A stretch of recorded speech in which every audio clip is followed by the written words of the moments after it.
Net ഡിസംബറിലെ exam centre എനിക്ക് കിട്ടിയത് എറണാകുളം ജില്ലയിലായിരുന്നു. അതുകൊണ്ട് ഞങ്ങൾ രാത്രി യാത്ര പുറപ്പെട്ടു. ഈ ഹോട്ടലിലായിരുന്നു ഞങ്ങൾ സ്റ്റേ ചെയ്തിരുന്നത്. എക്സാം മോർണിംഗ് ഷിഫ്റ്റ് ആയതിനാൽ രാവിലെ നേരത്തെ കുട്ടികളെല്ലാം ആയിട്ട് എത്താന്നുള്ളത് ബുദ്ധിമുട്ടായതിനാൽ ഒരു ടൂറായിട്ട് ഞങ്ങൾ അങ്ങോട്ട് കണക്കാക്കി. പ്രാവശ്യത്തെ എക്സാം ഞാൻ ജസ്റ്റ് ഒന്ന് എഴുതി നോക്കാമെന്നുള്ളൂ, കാര്യമായിട്ട് പഠിച്ചിട്ടൊന്നും ഉണ്ടായിരുന്നില്ല. അതുകൊണ്ട് അങ്ങനെ ഒരു ടൂറായിട്ട് വരാൻ നേരത്തേതായിരുന്നു എനിക്ക് കിട്ടിയ എക്സാം സെൻറ്റർ. ഉമ്മച്ചീൻ്റെ കൂടെ മക്കളൊക്കെ സുഖമായിട്ട് റൂമിൽ ഉറങ്ങുകയാണ്. ഞങ്ങളവിടെ കറക്റ്റ് സമയത്ത് എക്സാം സെൻറ്ററിനെത്തി. ഉപ്പൻ്റെ കൂടെയാണ് ഞാൻ പോയത്. എൻ്റെ ഹസ്ബൻഡ് പുറത്താണ്. എൻ്റെ മോഡലൊക്കെ ഒന്ന് മനസ്സിലാക്കാൻ പറ്റി. എക്സാം കഴിഞ്ഞ് ഇറങ്ങിയിട്ട് ഞങ്ങൾ നേരെ ഒരു ഫുഡ് കഴിക്കാൻ പോയി. നല്ലൊരു ഇലസദ്യ എല്ലാം കഴിച്ച് ഒരുപാട് വിഭവങ്ങളെല്ലാം ഉണ്ടായിരുന്നു. അടിപൊളിയായിരുന്നു. പച്ചടി, ഈച്ചടി, അവിയൽ, തോരന്, അച്ചാറ്, ഉപ്പ്, അങ്ങനെ ഒരുപാടുണ്ടായിരുന്നു. പപ്പടം. എക്സാമിൻ്റെ ആ ചൂടെല്ലാം മാറാൻ ഒരു ചൂടോടെ നല്ല ഒരു ഇലസദ്യയും കഴിച്ചിട്ടാണ് ഞങ്ങൾ പുറത്തേക്ക് വന്നത്. വീക്കെൻഡിലായിരുന്നു എക്സാം. അതുകൊണ്ട് സമാധാനത്തോടു കൂടെ ഉപ്പച്ചിക്കും ഞങ്ങളെ കൂടെ സ്പെൻഡ് ചെയ്യാൻ പറ്റി.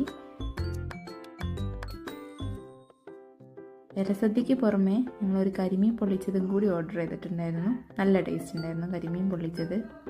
അതിനുശേഷം ഞങ്ങൾ ഈ പോകുന്നത് തട്ടേക്കാട് ബേർഡ് സാങ്ച്വറിയിലേക്കാണ്. അങ്ങനൊരു കാട് പോലെയുള്ളൊരു സ്ഥലത്ത് കൂടെ ആയിരുന്നു യാത്ര. നല്ല രസമുണ്ടായിരുന്നു യാത്രയെല്ലാം. ബേർഡ് സാങ്ച്വറിയിലേക്കുള്ള യാത്ര നല്ല രസമായിരുന്നെങ്കിലും അവിടെ എത്തിയിട്ട് ഒരുപാടൊന്നും കാണാനില്ലെങ്കിലും മക്കൾക്ക് ഭയങ്കര ഹാപ്പി ആയിരുന്നു. മീനും ഇതെല്ലാം കണ്ടാലും ഭയങ്കര സന്തോഷത്തിലാണ് മക്കളുണ്ടായത്. പാമ്പുണ്ടായിരുന്നു. സൂം ചെയ്തിട്ട് അങ്ങനെ തെളിയുന്നില്ല, എന്നാലും മക്കൾക്ക് ഭയങ്കര അതിശയമായിരുന്നു കേട്ടോ. ഓരോന്ന് കാണുമ്പോഴും അവനക്ക് ഭയങ്കര സന്തോഷമായിരുന്നു. അവൻ്റെ പുസ്തകത്തിലുള്ളതെല്ലാം നേരിട്ട് കാണുമ്പോൾ ഇതെല്ലാം കണ്ടപ്പോൾ അവനക്ക് ജീവനുള്ളതാണെന്നാണ് വിചാരിച്ചത്. അതങ്ങനെ പേടിച്ചാണ് തൊടാൻ പോകുന്നത്. കുട്ടി ഏറമാടുണ്ട്, അതിൻ്റെ മുകളിൽ ഉപ്പ കയറുകയാണ്. അത് ഓന് ഫസ്റ്റ് പേടിയായിരുന്നു. പിന്നെ ഉപ്പ കയറിയപ്പോൾ അവനക്ക് സന്തോഷമായി. ഓൻ കയറി.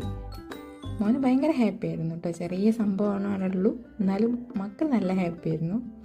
ഞാനും ചെറിയ രീതിയിൽ ഊഞ്ഞാലൊക്കെ ഒന്നാടി, കുറേ കാലമായാലും ഊഞ്ഞാലൊക്കെ ഒന്നാടിയിട്ട്. അവിടെ പോയപ്പോൾ മോൻ്റെ ഹാപ്പിനെസ്സാണ് വല്ലാണ്ട് സന്തോഷമാക്കിയത്. ഈ ബേഡ്സിൻ്റെ ചിത്രങ്ങളെല്ലാം ഇങ്ങനെ കാണുമ്പോൾ മോൻ ഭയങ്കര എക്സൈറ്റഡ് ആയിരുന്നു കേട്ടോ.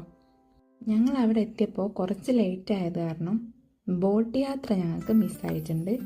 എന്നാലും ഇതെല്ലാം കണ്ട് പോരാൻ പറ്റി. ഞങ്ങളിനി തിരിച്ച് പോരുകയാണ്. ഞങ്ങൾ നാട്ടിലെത്തുമ്പോൾ കുറച്ച് വൈകുമല്ലോ. വരുന്ന വഴിയിൽ കുറച്ച് ചിപ്സിൻ്റെ ഷോപ്പ് ഉണ്ട്. അപ്പം എനിക്ക് ഫേവറേറ്റ് ആയിട്ടുള്ള ചക്കപ്പൊരിയും പൊട്ടാറ്റോ ഫ്രൈയും വാങ്ങി കാറിലിരുന്ന് കൊടുക്കാൻ വേണ്ടിയിട്ട്. അപ്പോൾ ഇന്ന് ഇത്രയേ ഉള്ളൂ. ഇതാണ് എൻ്റെ നെറ്റ് എക്സാമിന് പോയ ട്രിപ്പിൻ്റെ വിശേഷങ്ങൾ. Okay, thank you.